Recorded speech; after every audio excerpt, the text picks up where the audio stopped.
Hello everyone, welcome back to my channel. This is the part 2 of the previous video. In the previous video, I have mentioned that in the subsequent part, I'll be telling about what books to refer. And I hope the previous video, and you can again, if you haven't seen the video, you can surely go and watch that video of how to prepare for AIAPGET, and what should be your approach, and how can you prepare your own timetable, how can you make a comfortable routine for yourself, ताकि आप एक short span of time में एक smart work के तौर पे आप अपना प्रिपरेशन कर सकते हैं. So I hope that video was useful for you. If you haven't watched, then go and watch it. May be आपके लिए वो यूज़फुल हो, या हो सकता है आप उसमें से कुछ गाइडेंस लेके you can make your own time table, और you can get some idea that आप कैसे उसको मैनेज करें, कैसे सब्जेक्ट्स को मैनेज करें, प्रिपेयर करें. तो हो सकता है आपको उससे कुछ गाइडेंस या कुछ की पॉइंट्स मिल जाए. So coming to the today video will be a very short video, because बहुत सारी बुक्स आपको लेने की ज़रूरत नहीं है, आपको बहुत ज़्यादा कंफ्यूज होने की ज़रूरत नहीं है, आपको पाइल अप करने की ज़रूरत नहीं है बहुत सारी बुक्स को. You just have to refer to books, available books जो आपके पास है. कुछ ही आपको बुक्स अलग से लेनी पड़ेगी जो कंपाइल्ड फॉर्म में आती है या MCQ के लिए आती है, and those books will be beneficial for you. So don't forget to subscribe my channel, and without any further due let's get started. So पिछली बार मैंने बताया था आपको पिछले वीडियो में कि आपको क्या क्या बुक्स रेफ़र करनी है, यानी क्या क्या सब्जेक्ट्स आपको पढ़ना है, अपने टाइम टेबल में क्या क्या सब्जेक्ट्स आपको इंक्लूड करना है. तो टाइम टेबल अगर आपको देखना है तो आप प्रीवियस वीडियो की लिंक डिस्क्रिप्शन बॉक्स से लिंक में चले जाइए. और अगर आपको सब्जेक्ट्स के बारे में जानना है तो मैं अगेन यहाँ पे बता देती हूँ कि क्या क्या सब्जेक्ट आपको पढ़ना है. तो आपको बृहत्त्रयी पढ़ना है, आपको चरक संहिता, सुश्रुत संहिता, और आपको अष्टांग हृदय पढ़ना है. इसके अलावा अष्टांग संग्रह पढ़ना है. आपको लघुत्रयी पढ़ना है, माधव निदान, शारंद संहिता, भाव प्रकाश, आपको वो पढ़ना है. ठीक. और आपको रसशास्त्र पढ़ना है, काश्यप पढ़ना है, पदार्थ विज्ञान पढ़ना है, इतिहास पढ़ना है. इसके अलावा आपको जो है research methodology and medical statistic ये भी पढ़ना है, जो आपका फाइनल ईयर का सब्जेक्ट होता है, जिसके लिए आप ऑलरेडी कोई भी बुक यूज़ करते होंगे, आपको वो भी पढ़ना है. और साथ ही में एक बेसिक संस्कृत आपको रिवीजन के तौर पे पढ़ना है. राइट. तो coming on to the first book, that is Charak Samhita. Charak Samhita के लिए जो बेस्ट बुक है अकॉर्डिंग टू मी, हो सकता है आपको कोई दूसरी बुक अच्छी लगे, या आपने यूजी में अगर कोई दूसरी बुक यूज़ की है आप उसको भी रेफर कर सकते हैं, बट अकॉर्डिंग टू मी जो बेस्ट बुक है वो चक्रपाणि टीका है. क्योंकि चक्रपाणि टीका जो होती है वो हमारी संस्कृत में अवेलेबल है, तो बेटर है आप उसका हिंदी वर्जन ले लें, यानी उसकी जो हिंदी कमेंट्री वाली बुक है आप वो रेफर करें. उसमें आपको, क्योंकि चरक के बहुत सारी चीज़ों के एक्सप्लेनेशन जो है वो चक्रपाणि टीका में बहुत अच्छे से गिवन है, और बहुत अच्छे से गिवन होने के साथ साथ कंपैरेटिवली अगर वहीं पे अगर कुछ सुश्रुत ने बताया है, कुछ वाग्भट ने बताया है, या कुछ योग रत्नाकर ने या भाव प्रकाश ने कुछ अलग बताया है, तो वहाँ पे मेंशन है वो चीज़. तो चरक संहिता के लिए जो आप PG लेवल की प्रिपरेशन के लिए आप इंपॉर्टेंट मार्क करके एक एक श्लोक में जो भी इंपॉर्टेंट पॉइंट्स है वो मार्क करके अगर पढ़ना चाहते हैं, उसके लिए बेस्ट बुक है आपकी चक्रपाणि टीका की हिंदी ट्रांसलेशन. और एक बुक आती है काशीनाथ शास्त्री की, जो बुक आती है काशीनाथ शास्त्री की, ग्रीन कवर में रहता है, तो इसकी संस्कृत भी आती है और इसकी हिंदी ट्रांसलेशन भी आती है. तो आप हिंदी ट्रांसलेशन वाली दीजिए, जिसमें आपको संस्कृत में भी लिखा होगा एंड देन उसका हिंदी ट्रांसलेशन भी होगा. So that is a very better book. मैंने वो उस बुक से पढ़ा था. आपके अगर कोई और बुक ज़्यादा सुटेबल लगता है आप वो भी यूज़ कर सकते हैं, but according to me my recommendation will be this book. देन अब आते हैं सुश्रुत संहिता की तरफ. सुश्रुत संहिता में आपके लिए सबसे ईजी एंड सिंपल जो बुक है दैट इज अनंतराम शर्मा और अंबिका दत्त शास्त्री. ये दोनों ही बुक बहुत ही अच्छी है. अनंतराम शर्मा भी बहुत सिंप्लीफाइड है, उसमें भी कंपैरेटिव स्टडी गिवन है. राइट. एंड अंबिका दत्त शास्त्री की जो आती है बुक सुश्रुत संहिता की, वो भी बहुत अच्छी है. 2 वॉल्यूम्स में आती है, एक में उत्तर तंत्र रहता है एंड फर्स्ट वाले में बाकी सारे सुश्रुत के स्थान रहते हैं, तो वो भी बहुत अच्छी बुक है. और जो अनंतराम शर्मा है वो 3 वॉल्यूम्स में आती है, तो वो भी बुक आप रेफर कर सकते हैं सुश्रुत संहिता के लिए. तो इन दोनों में से आपने यूजी में जो भी बुक यूज़ किया होगा वो रेफर कर सकते हैं. नेक्स्ट आते हैं अष्टांग हृदय के लिए. अष्टांग हृदय के लिए जो सबसे इजी एंड इजी गोइंग जो बुक है दैट इज ब्रह्मानंद त्रिपाठी. ब्रह्मानंद त्रिपाठी की जो बुक आती है वो हिंदी ट्रांसलेशन में ही रहती हैं, श्लोक रहेंगे, हिंदी ट्रांसलेशन रहेगा, और उसमें भी जो टिप्पणी दे रखी है या जो टीका दे रखा है तो वो जो है उसमें भी कंपैरेटिव दे रखा है, जहाँ पे चरक ने कुछ डिफर अगर किया है या सुश्रुत ने कुछ डिफर किया है या लघुत्रय में से किसी ने कुछ और डिफर किया है तो वो वहाँ पे मेंशन है, तो that is why it is a good book. इसके अलावा अब हो गई बड़ी संहिता की बात, इसके अलावा अब आप आते हैं लघुत्रय। लघुत्रय के लिए आपने यूजी में जो बुक्स पढ़े अलग अलग, वो आप अगर रिपीटेडली इन 3 मंथ्स में लास्ट के टाइम में अगर आप पढ़ने बैठेंगे तो वो आपके लिए बहुत बर्डन या बड़ा सब्जेक्ट हो जाएगा। तो बेटर है आप कोई ऐसी बुक, कंपाइल्ड बुक खरीदे जिसमें आपको तीनों ही बुक्स का सार मिल जाए, तीनों ही बुक्स में जो इंपॉर्टेंट चीजें हैं वो मिल जाए। तो जो भी मैं एमसीक्यू की बुक्स बताऊंगी, आप जो भी एमसीक्यू की बुक्स लेंगे उसमें वो पोर्शंस तो कवर रहेगा ही रहेगा। इसके अलावा स्पेसिफिकली सिर्फ लघुत्रय के लिए जो बुक्स आती है आपको वो भी रेफर करना है। तो लघुत्रय के लिए एक बुक आती है Laghutraya Prasannavali, that is by professor doctor M Srinivasulu. तो ये जो बुक है ये आप रेफर कर सकते हैं। इसमें बहुत ही ब्रीफ में, जिस्ट में दे रखा है माधव निदान, भाव प्रकाश और शारंधर के जो ब्रीफ पॉइंट्स है वो बहुत ही सिंप्लीफाइड वे में दे रखा है, तो आप ये रेफर कर सकते हैं। then coming on to this MCQ books, तो MCQ बुक्स में जो सबसे वाइडली यूज, जो मैंने अपने टाइम में पढ़ी थी, क्योंकि I attempted this AIPGT exam in 2018 and I am in 2018 batch. So at that time जो क्वेश्चन पेपर का पैटर्न था वो चेंज था, आज के टाइम में थोड़ा सा डिफर करता है, जबकि AIPGT का पैटर्न उस टाइम पे भी ऐसा ही था, मॉडर्न क्वेश्चंस भी भर के आए थे, देन आयुर्वेदिक क्वेश्चंस भी थे।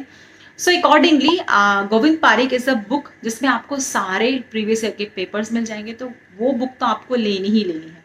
अब गोविंद पारिक की एक जो बुक आती है जिसमें कि आपको सारे सब्जेक्ट, छोटे छोटे मॉडर्न सब्जेक्ट भी एंड आपको जो लघुत्रय के सब्जेक्ट है, इतिहास है, उन सारे सब्जेक्ट का जिस्ट, वो जो आपको छोटे छोटे आई थिंक 10 to 15 पेजेस के या कुछ 4 to 5 पेजेस के, उसमें आपको चाहे मॉडर्न सब्जेक्ट्स भी हो 17, 18, 20 पेजेस के भी मॉडर्न सब्जेक्ट्स भी उसमें कवर अप होते हैं, वो भी आपके लिए रीड करने के लिए अच्छा है। तो वो बुक तो आपको लेनी है, दैट इज आयुर्वेद संग्रह बाय गोविंद पारिक। तो गोविंद पारिक की आयुर्वेद संग्रह तो लेनी है। इसके अलावा अगर आपको सिर्फ अलग से सुश्रुत सॉल्व करना है, अलग से चरक संहिता सॉल्व करनी है, तो गोविंद पारिक की ही आती है चरक चंद्रिका और सुश्रुत चंद्रिका, तो आप ये भी ले सकते हैं, ये वाली बुक्स भी ले सकते हैं, ये भी गोविंद पारिक की आती है।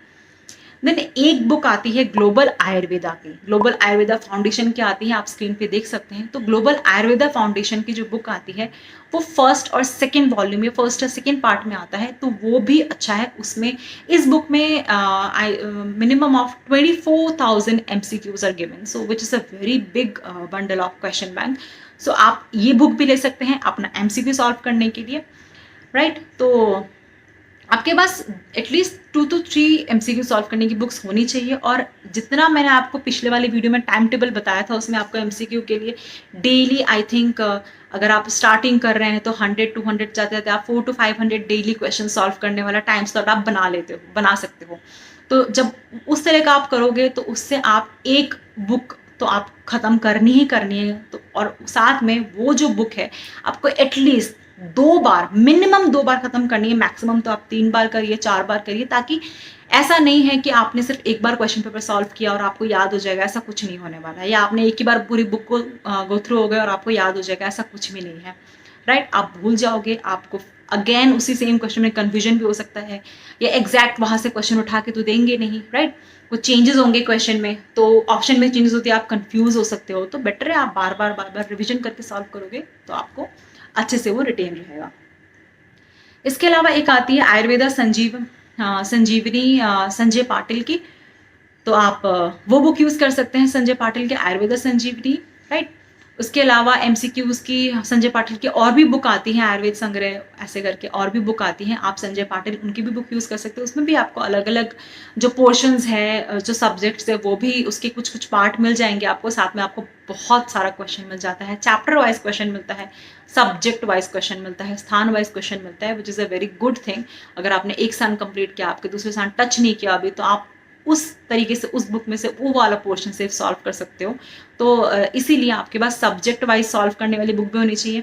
गोविंद पारिक जो आयुर्वेद संग्रह है वो कॉमन है, लाइक उसमें MCQ सब्जेक्ट वाइज नहीं है, उसमें आपको लाइक कॉमन पेपर्स है, जो प्रीवियस पेपर्स है या मॉडल पेपर भी वो कॉमन है, लेकिन ऐसी जो बुक्स है जिसमें आपको सब्जेक्ट वाइज मिल रहा है, स्थान वाइज, राइट, चैप्टर वाइज मिल रहा है, वो भी आपके पास होनी चाहिए, ताकि आप शुरुआत के दिन में जब आपने सारा पोर्शन कवर नहीं किया होगा तो आप जो पोर्शन कवर कर चुके उसी के एमसीक्यू सॉल्व कर सके, तो उस तरह के आपके पास बुक्स होनी चाहिए। तो एमसीक्यू के लिए ये 3 या 4 जो बुक्स मैंने बताई है, that is more than enough. फिर भी अगर आपने कहीं पे कोचिंग ज्वाइन किया है, कोई online, if you are taking guidance from somewhere, and if you are getting any study material from there for solving the questions, if you have any other question bank, you can solve that also. So there's no foundation कि आपको यही book use करनी है. You can again refer according to your comfort. अब आते हैं modern question bank या modern MCQ में। तो मॉडर्न क्वेश्चन बैंक या एमसीक्यू के लिए जो भी मॉडर्न सब्जेक्ट, जो मॉडर्न पीजी एग्जाम के लिए जो सिंप्लीफाइड बुक आती है, जिसमें आपका नीट पीजी एंट्रेंस की जो लास्ट टाइम रिवीजन पॉइंट होते हैं या जो सारे सब्जेक्ट के कंपाइल्ड क्वेश्चंस होते हैं, आप वो सॉल्व कर लो। आप डेली वही पोर्शन पढ़ो, लास्ट टाइम रिवीजन के पॉइंट्स पढ़ो, वही डेली वही क्वेश्चन सॉल्व करो, कुछ पार्ट आप डेली सॉल्व करो। आप कोई ना कोई उसमें से मॉडर्न क्वेश्चन जरूर टकराएगा, क्योंकि वो इंपॉर्टेंट क्वेश्चन ही रहते हैं उसमें। तो इसके लिए 2-3 मैं बुक बता देती हूँ जो कि they are good enough. If you want you can yes purchase that, otherwise you can again जो भी हमारी आयुर्वेद की एमसीक्यू बुक्स आती है उसमें भी मॉडर्न क्वेश्चंस रहता है, उसमें भी क्वेश्चंस रहते हैं, आप उसमें भी टिके रह सकते हैं। बट बेटर है इफ यू कैन अफोर्ड और you can conveniently purchase those books, those are also available online, तो आप वो भी ले सकते हैं। तो एक आता है LMRP 3.0 that is last minute revision point. तो this book is by Shiv Kumar Sharma, तो ये आप बुक रेफर कर सकते हैं। तो that is also very good book, जिसमें कि ऑल द 19 सब्जेक्ट्स जो है मॉडर्न के सब्जेक्ट है वो सारे कवर्ड रहते हैं उसमें, एमसीक्यूज और पॉइंट्स वगैरह गिवन है। इसके अलावा एक श्योर सक्सेस मैजिक के नाम से आती है book, this is by B. Ram Gopal.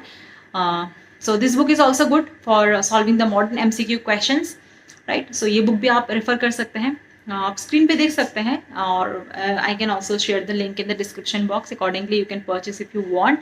Then there is one more book that is AIIMS and all India PG medical entrance examination by Arun Kumar. सो ये बुक भी आप यूज़ कर सकते हैं, this is also again a very good book जिसको आप use कर सकते हैं। सो बेसिकली बहुत सारी बुक्स के पीछे भागने से अच्छा है आपके पास जो अवेलेबल मटेरियल है, पहले आप अपने बृहत्त्रयी को पक्का करिए, ठीक है। 50 to 60% पोर्शन बृहत्त्रयी से आएगा, आप अपने लघुत्रयी को पक्का करिए, ठीक है। And please don't forget to solve the MCQs. MCQs आपको डेली सॉल्व करना है, और एमसीक्यूज के लिए एम्पल ऑफ मटेरियल्स है, बाकी मैंने आपको बता दिया है।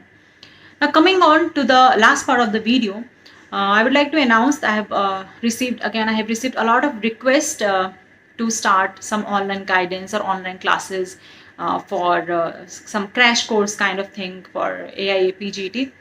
So I haven't yet started, but yes, I have thoughts of starting that too.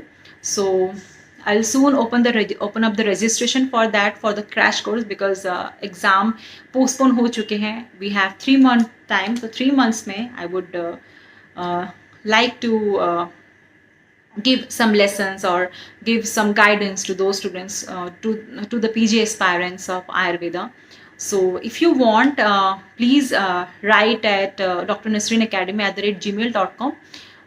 If I get if I think it comes in the positive responses, if I get, and I think that it would be a very good startup for me, then I will let you know personally at the email, the registration link and the details of the registration and the fee, this course structure and everything. So accordingly you can choose, and the batch I'll be starting, it will be very small batch of very few students only, and it will be based upon first come first basis or something like that, that I'll let you know soon.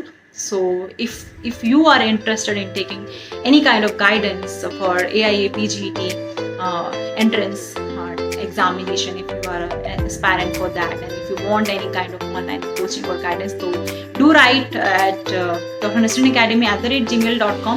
do write your phone number, details, and the WhatsApp number, and I'll revert back the required details of the same.